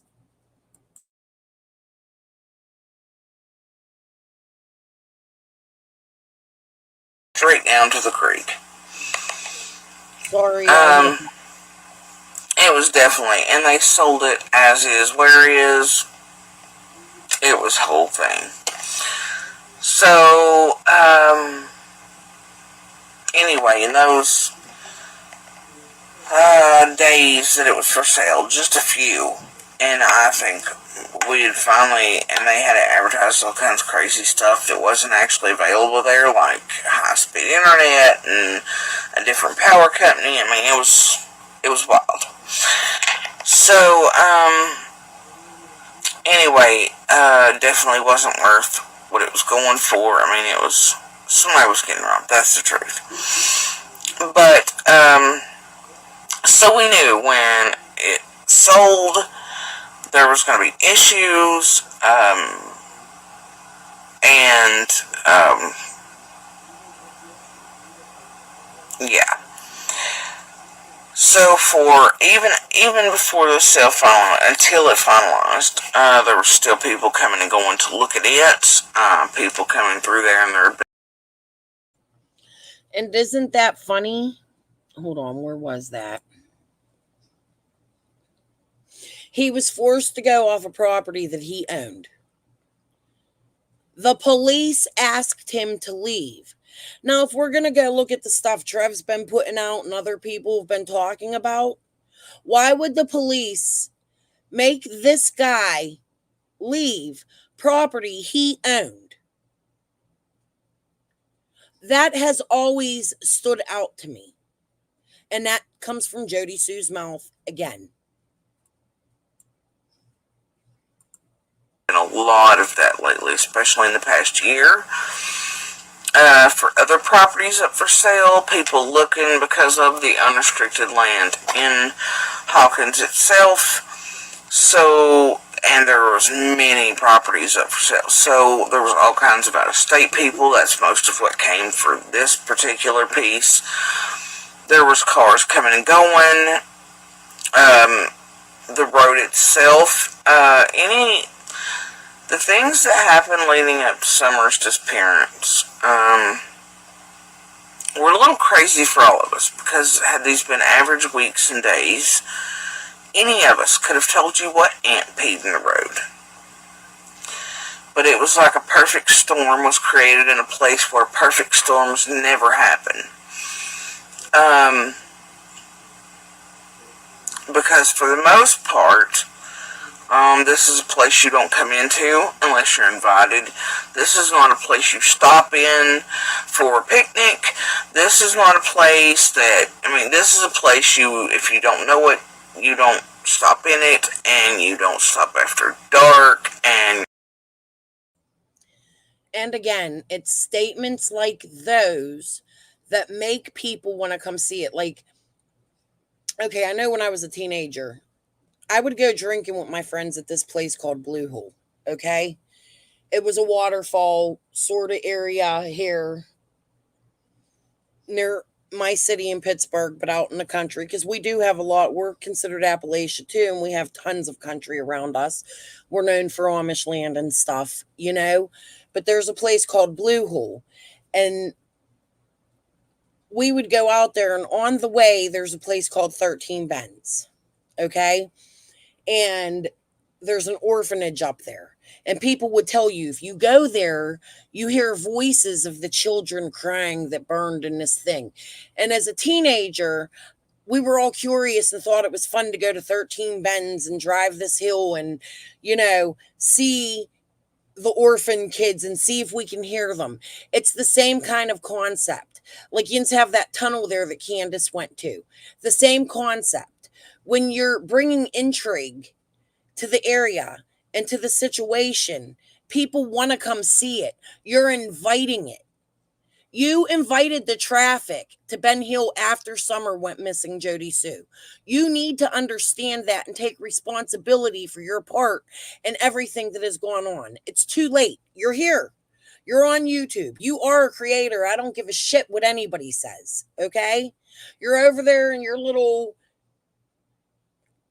Harry Potter window with the Grinch sitting behind you still because you're still grumpy as fuck. You don't want friends because you don't know how to make friends. Okay? You're mean to everybody. What is the purpose of it? I don't know. Here. You're not, this is not. Yeah. So, anyway, with the very little traffic, any other day we could have told you everybody that had been on that road. But it started with these property sales, and in particular with this property sale for the piece that JD eventually bought and did close on. So,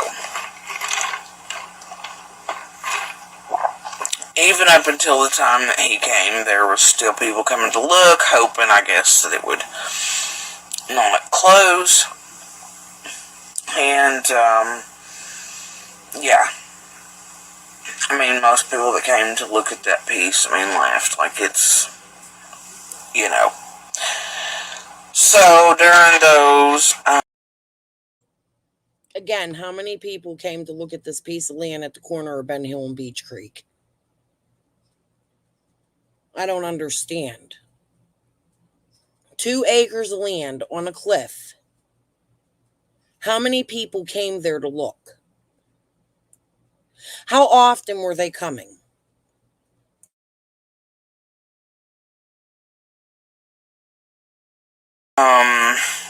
Weeks.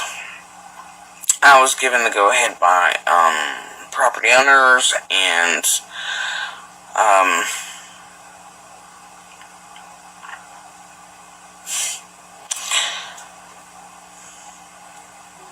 you're going to hear me mention Voldemort, here, in that way. In my opinion, Andy, I think if people really, really look down it, it's just speculation. I have a feeling Andy's also related to those people. I've never went down that road because I've never really looked into Sheriffy, but, yeah. Some of the things Trevor's bringing out right now with the Johnson City Police, go look at some of my shorts. There's one with a particular name in there that connects to area over there. Like, I don't want to name people because then I'm just going to get myself back into another situation. But I have run into people that connect with people that connect to what not 3 connections, 2, to what Trevor's putting on. And I do believe, in my opinion, respectfully, with pure speculation, that it's not just Johnson City Police that are involved. I believe it's some agencies within the state of Tennessee, some that have been involved in this case. That's just one road and one opinion that I have. The whole Sean Williams thing, like, I've been unable to cover all that stuff because every time I get on here, they try to shut me up. So, I'm still, 2 years ago. I'm still trying to get through this because I had things back then I wanted to show. one of the reasons I believe Jodi Sue to be innocent is because she knows who those people are that I'm talking about, because she has brought them up. I've brought them up. She doesn't understand how I figured it out. It's because I've talked to locals and I've done my research.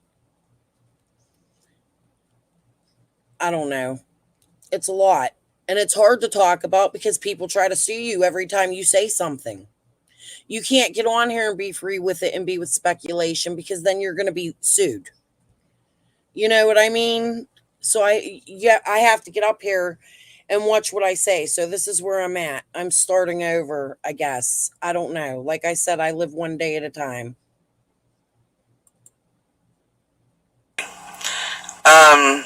Because I'm having trouble using the name, because of our particular situation, and I mean, there's just something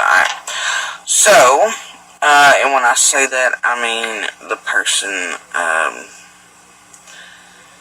I was with and their father.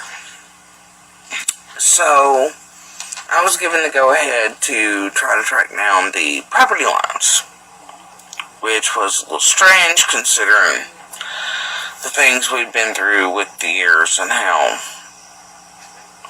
Anyway. So, I tracked down the property lines. Most of these people, if you know the community, are kin in some form or other. Most have property maps dating back to 1800s. In particular, this. So these videos were meant for a Facebook group. She just told the world most of the people in that holler are related to Andy. Again, piquing interest, right? How many people do you remember being fascinated by the fact that Fred Hill's grandfather offed himself? I find that quite disturbing. Maybe it's because of things I've been through in my own life. But again, it piques intrigue when you say shit like that. Family were some of the first settlers to Rogersville and Hawkins and Beach Creek itself. So, the deed that should go with that piece that was for sale that JD bought happened to be the survey map itself that had been done in 77 that goes with the deed that the last one made. Either way, it was in the closet. So, kind of knew where they're at, but I still measured off, had surveyors come out, you know. So they only knew, this is another thing too, Jodi. You only knew a couple days, a couple weeks, a couple months prior to this land going on sale. But you had already had surveyors come out, survey the land, tell you where everything was. You have the map that I'm going to say it like you seemed pretty proud of that map in the closet. Okay? Now, I know you didn't go up and get the map. You tell us later, Andy went up and got the map. We'll get there soon. Right? Because that's going to come with the Dobbs stuff I have to ask you about. That's my next live. And then I'll decide where I'm going after this. I'm not going to make any more videos about you that, look, I think I've already proven where you've inserted yourself into this case and where you have distracted from Summer. Okay? I don't have to do that no more because I'm not here to attack you. I am honestly here to ask you to answer the questions to things that you made public. Whole nine.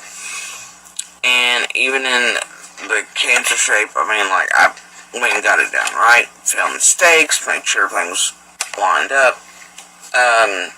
Because there's a point of contention. And we knew that that in itself would present an issue.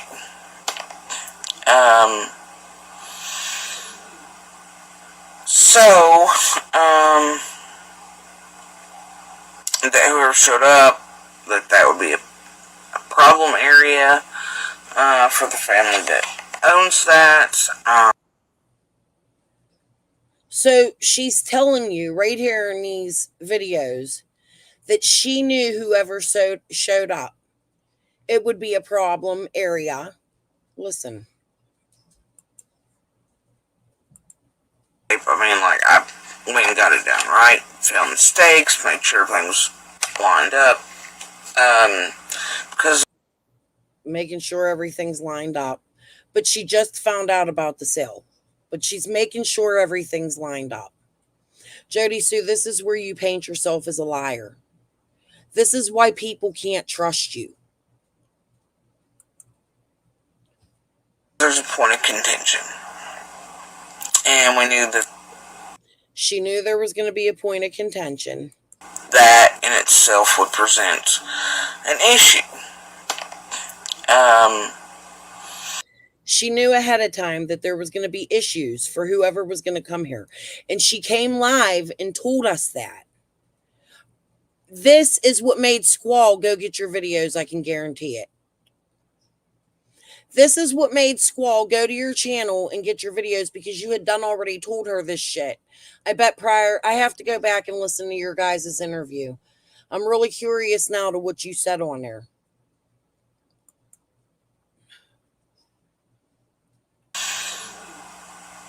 So,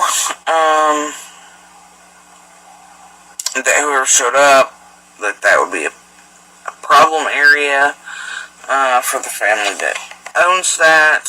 I did my research, and it, I'll get to that in the next part. However, so at that point, after it's surveyed off, things are done, we just kind of wait for whoever's bought it to show up. And,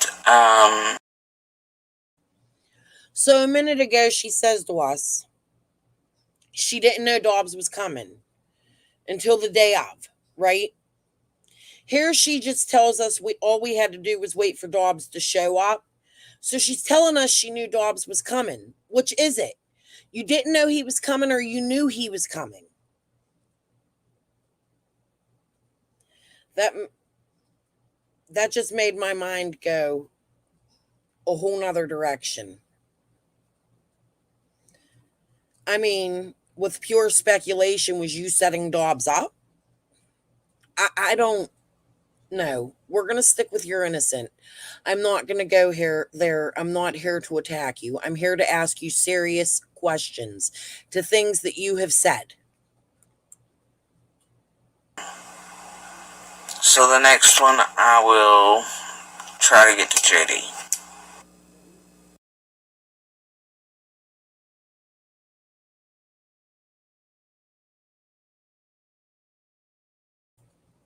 So, yeah, I only went 8 minutes over getting through this. Listen, I'm trying hard to get through saying what I want to say in a decent manner. I don't feel it needs to be personal attacks, but I do feel Jodi Sue owes the public some sort of explanation for the things that she says. Over the past 2.5 years, she has continued this behavior. Another example of it is Andy's giving things to children. Okay? That night in particular, she was super mad because Andy had gone live on another channel. I can see how that could be bullshit, and she did that out of anger.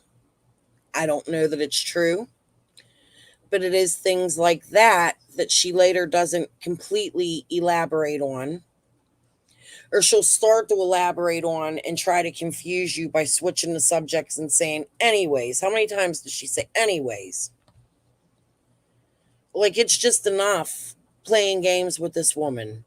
The threats You try to be your friend to get a better understanding.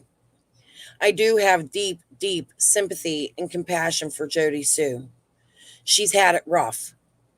She does have cancer. But should that been put on top of what we all originally came to YouTube for?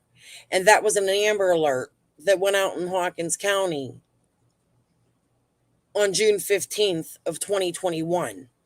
It wasn't about Jodi Sue's land. It wasn't about Jodi Sue's domestic violence.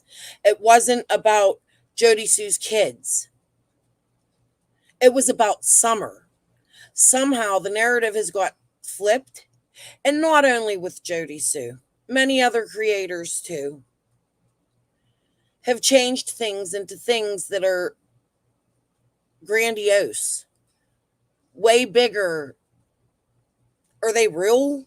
Like fake FBI's, no arrests. 2.5 years later. That's a huge crime. I don't think the police would be pussyfooting around with something like that. And it's been reported because I reported it. Okay? I've told you that before. I've reported it. Lots of people have reported it. How many phone calls have gone through to the TBI? No arrests. So it's either somebody's an informant, Penny, okay, maybe, or this was set up by the person who's saying it was set up on them by, and no charges are being filed. It doesn't make sense. None of it. Jodi Sue, you put this all in play. In my own personal opinion, people need to start thinking with common sense. Some things just don't make sense. Jodi Sue, you owe it to the public to answer the things that you have stated. You made these statements public. If you want the speculation to stop and accusations to stop, you need to tell us why you made these statements. All right, guys. I'm going to try as quickly as I can to come up with the next part. I'm actually going to skip a little bit of the video while going through because we've all seen it. And I think it's important to bring out the things again that need to be asked about. Nobody has asked about these people sitting down in the driveway. Nobody has asked about the fight in the driveway but me for all these years. And every time I ask it, the story changed. And in my next live, I'm going to show you that. We're going to get into JD with Jodi Sue. Okay? All right. I'm going to get off of here. My daughter-in-law, my grandson was crying. She had to go upstairs. She really doesn't want her voice or face or anything seen. So she is my mod. She's hanging in the background here. She did good tonight. She only had to time out one person. I'm very grateful for her. I know she's still listening. I love you, Angie. Thank you. But all right. I'll be back soon. Thank you guys all for tuning in. Sorry I didn't get to chat all that much. It might be like that for the next couple times. Like I said, I have a lot to say. I've been shut up a long time, and I'm just going to try to do this as legal as I can. Keep my fingers crossed that somebody else doesn't file a damn lawsuit on me. It's getting ridiculous, right? All right, guys. Bye.